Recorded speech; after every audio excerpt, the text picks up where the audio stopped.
Hello everyone welcome to reel ரசிகன் channel.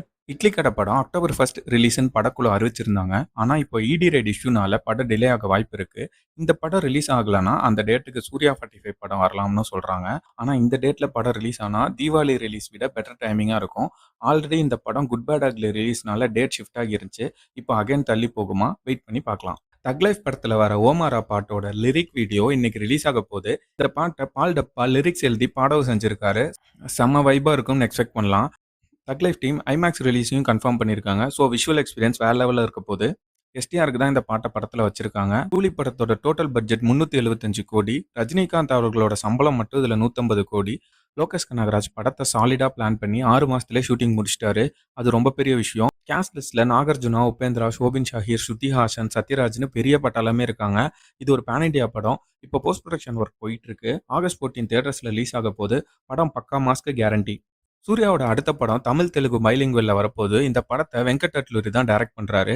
மே 30 shooting start பண்ண போறாங்க. டைட்டில் அனௌன்ஸ்மெண்ட் சீக்கிரமே எதிர்பார்க்கலாம். ஆர்ஜே பாலாஜி டைரக்ட் பண்ற படத்துல சூர்யா இப்போ லாஸ்ட் ஷெட்யூல் நடிச்சிட்டு இருக்காரு. இந்த படம் சம்மர் 2025ல ரிலீஸ் பிளான் பண்ணியிருக்காங்க. நம்ம முன்னவே சொன்ன மாதிரி அக்டோபர் 1 இந்த படம் ரிலீஸ் ஆனா நமக்கு சம்மர் ட்ரீட் தான். மோகன் ரவியோட அடுத்த படம் கராத்தே பாபு. இதுல 3 வித்தியாசமான கெட்டப்ல அவர் நடிக்கிறதா தகவல் வந்திருக்கு. கணேஷ் பாபு தான் டேரக்டர். இவர் டாடா படம் எடுத்தவர். ஸோ எக்ஸ்பெக்டேஷன் ஆல்ரெடி ஹை மீட்டர்ல தான் இருக்கு. இது ஒரு பொலிட்டிக்கல் சப்ஜெக்ட். ஒரு பொலிட்டீஷியனோட 3 டிஃப்ரெண்ட் ஏஜ் ஃபேஸஸை ஸ்க்ரீன்ல இன்டென்ஸா காட்டுறதா பிளான் பண்ணியிருக்காங்க. யங் லுக்ல வர ரவி வெயிட் குறைப்பாருன்னு கூட நியூஸ் லீக் ஆயிருக்கு. ஸ்டோரி கண்டிப்பா சீரியஸா அண்ட் சாலிடாவும் இருக்கும். Mass plus performance combo loading, get ready for karate Babu attack. Santhanam Jailer 2ல ஒரு ரோல் பண்றாருன்னு டாக்ஸ் போயிட்டு இருக்கு. இந்த காம்போ ஸ்க்ரீன்ல நம்ம பார்த்து 11 வருஷம் ஆயிடுச்சு. சூப்பர் ஸ்டார் ரஜினிகாந்த் சந்தானம் ஸ்க்ரீன்ல ஷேர் பண்ணா ஃபேன்ஸுக்கு டபுள் ட்ரீட் தான். நெல்சன் ஃபுல் படத்தையும் கிராண்டா பிளான் பண்றாரு. காலிக்கெட்ல நடந்த ஷெட்யூல் முடிஞ்சிருச்சு. அஃபிஷியல் அனௌன்ஸ்மெண்ட் வருதான்னு வெயிட் பண்ணி பார்க்கலாம். மார்கன் படத்தோட ட்ரெய்லர் ரிலீஸ் ஆயிருக்கு. இது ஒரு இன்வெஸ்டிகேஷன் த்ரில்லர் கான்செப்டா இருக்கு பார்க்குறப்போ. அடுத்த படம் விஜய் ஆண்டனி சசி டைரக்ஷன்ல நடிக்கிறதாவும் நியூஸ் வந்திருக்கு. பிச்சைக்காரன் காம்போ இஸ் பேக். மாமன் படம் ரிலீஸ் ஆனப்போ மிக்ஸ்டு டாக்கா இருந்தாலும் ஃபேமிலி ஆடியன்ஸ் இதை பிளாக் பஸ்டர் ஹிட் ஆக்கிட்டாங்க. தமிழ்நாடு கிராஸ் 30 க்ரோஸ் கிராஸ் ஆயிடுச்சு. நெக்ஸ்ட் டார்கெட் 50 கோடி தான். சூரிக்கு இது பிக்கஸ்ட் சோலோ ஹிட். தொடரும் படம் மே 30ஆம் தேதி டிஸ்னி பிளஸ் ஹாட் ஸ்டார்ல ரிலீஸ் ஆக போகுது. தியேட்டர்ல மிஸ் பண்ணவங்க நோட் பண்ணிக்கோங்க. மலையாளம்ல இது செம்ம பிளாக் பஸ்டர். ஒரு சூப்பரான எங்கேஜிங் படம், மிஸ் பண்ணிடாதீங்க.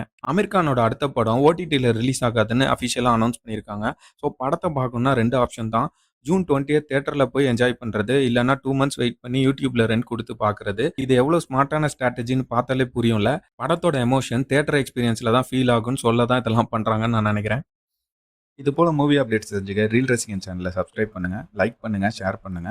உங்க ஃபீட்பேக்கை கமெண்ட்ஸ்ல சொல்லுங்க. தேங்க்ஸ் ஃபார் வாட்சிங்.